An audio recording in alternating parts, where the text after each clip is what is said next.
Hey, it's Will with a very ambitious project.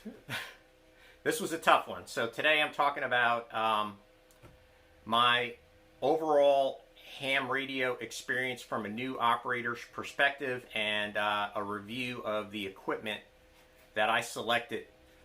So, boy, this is a big topic. Let's get into it.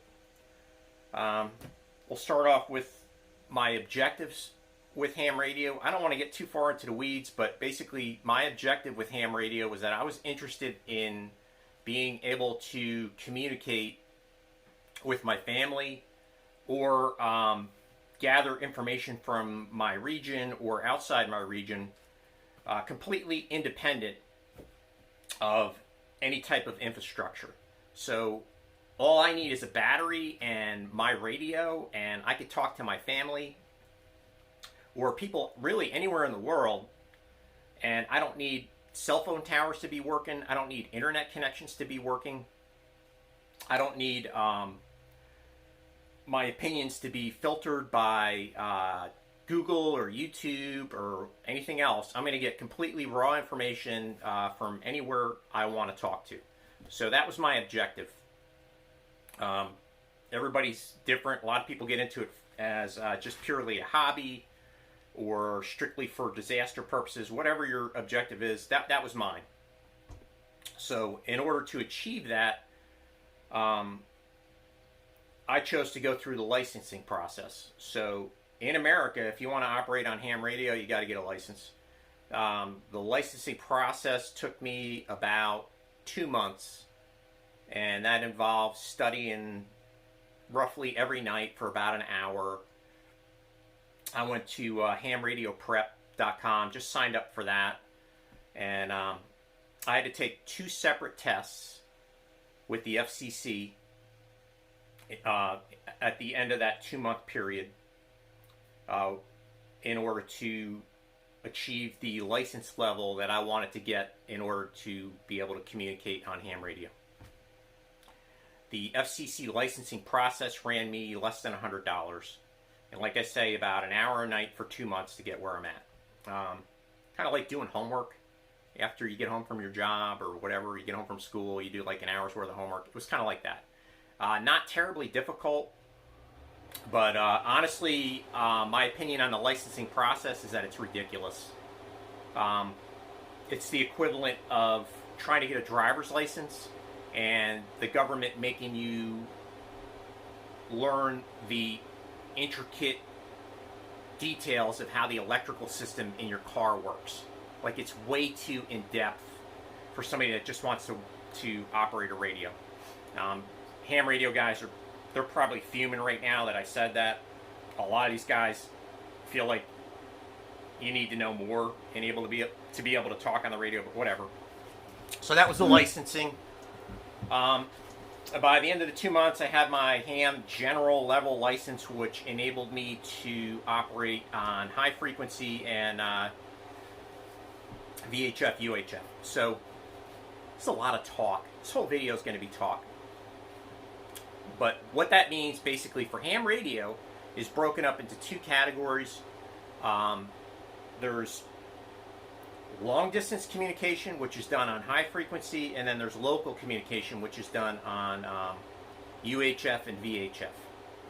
So generally, that's accomplished with the equipment in 2 different ways. You're either going to have one radio, and it's going to be an expensive radio that communicates on all those bands, or you're going to have multiple radios to cover the different bands, and they're going to be less expensive, but you're going to have some redundancy built into your comms. So personally, I went after the multiple radios. That's how I went, and I was trying to achieve an affordable but reliable set of radios that were going to cover my objectives. Okay, so we'll start with VHF, UHF. That's the local comms bands. For that, I purchased a Xiegu 2980 and a Baofeng, actually 4 Baofeng UV-9R Pros, and I'll try to roll in some pictures of those radio systems up here. let me back up. So I'll start off with band experience. So my experience working on VHF and UHF. These are the local bands. So you're going to be talking with basically a bunch of local guys that know each other. So whoever your population is within, like, I don't know, 50, 100 mile radius of your house, those are the guys that are going to be on that band. Where I'm at, those bands are pretty relaxed. The guys are easygoing there. They were patient and helpful with me, like trying to figure out my way through setting up my equipment and everything. And the band is not at all crowded. Like, I just have so my little base station over here for 2 meter, that's just 2 meters. So I'm getting complicated. Anyway, just on that one radio, there's like 200 channels, and there's probably maybe 24 guys that are kind of quasi-regularly on the radio. So there's a whole bunch of channels that are not being used, and the ones that are being used are generally the repeater channels. Okay, now I got to talk about repeaters. So if you're on the local network, there's repeaters, which are basically like cell phone towers that will take your radio signal in. Let's say you're emitting, like you're on a handheld radio and you're emitting a weak signal. So they're going to, if you can reach that repeater with your handheld, it's going to take your signal and it's going to blow it out at, like, 1500 watts or whatever.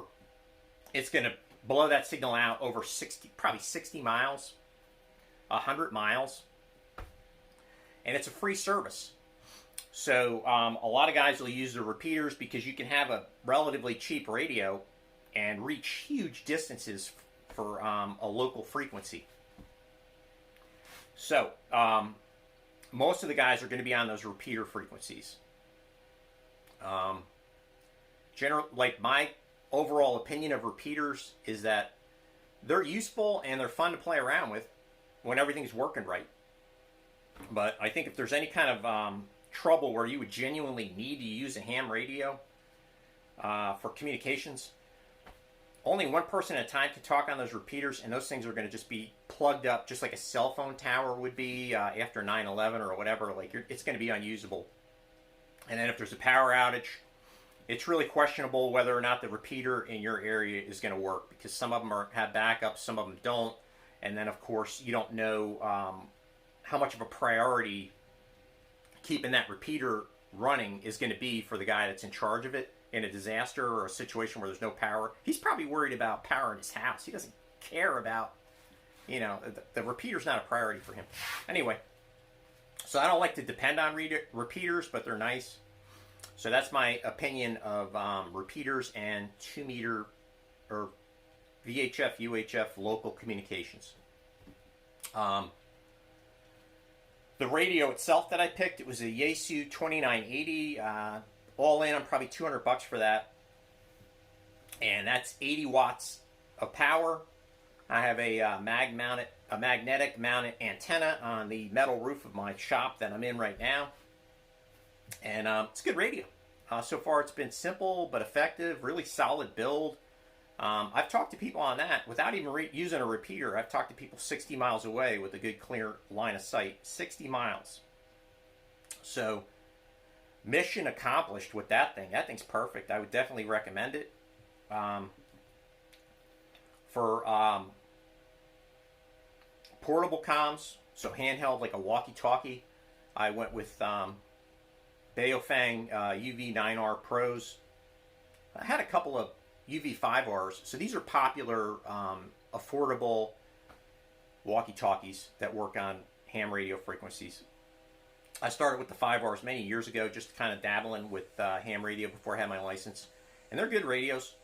I upgraded to the 9R. They're like $30 a piece for those things. Like I said, I got 4 of them, and I got 4 spare batteries.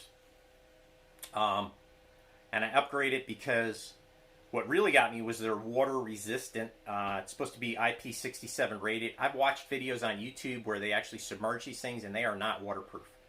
So take that with a grain of salt.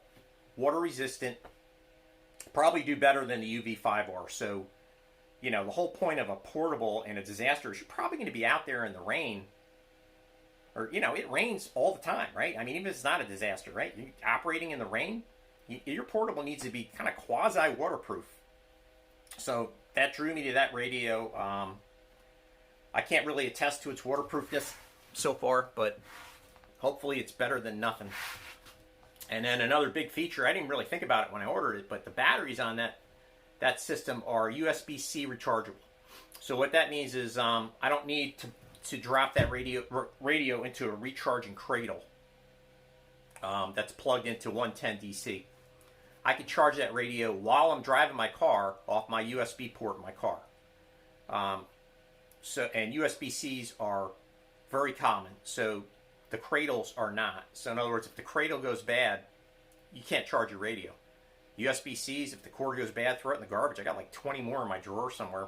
Anyway, with the 9R Pros, I'm getting generally a line of sight with the longer whip antenna, 5 miles. I did fool around with a jungle antenna kit. I put 2 kits together, and that's from back when I was in the military. We used to do that, but 7.5 miles with a jungle antenna. So that's the Baofengs. Recommend them, right? So far, so good. I've actually gone out with my buddy. He's got a really expensive Yaesu, or I don't know, I think it was like $150, $200. His little walkie-talkie Yaesu, and my Baofeng was transmitting and receiving just as well, if not better, than his radio. Granted, his display was better, but on a handheld, I don't care about the display. I don't need a waterfall feature or any of that junk. I just need to tune a frequency and to talk to somebody. So, yeah, strong thumbs up for the Baofeng UV-9R Pro. All right, now we're talking about high-frequency operations or long-distance talking on the radio. So I should back up to testing. That's a completely different test. So there's 2 tests I had to take in order to talk on the radio. One was for local, and then the second test was for long distance. So the second test was a little bit harder. But anyway, we'll talk about my experience on high frequency long distance communications on the ham radio. So HF, long distance communication, is much more intense. The radioactivity is busier. And then conditions in the day are, in my opinion, they're worse. You're able to communicate much better and farther once the sun goes down. So my experience generally is that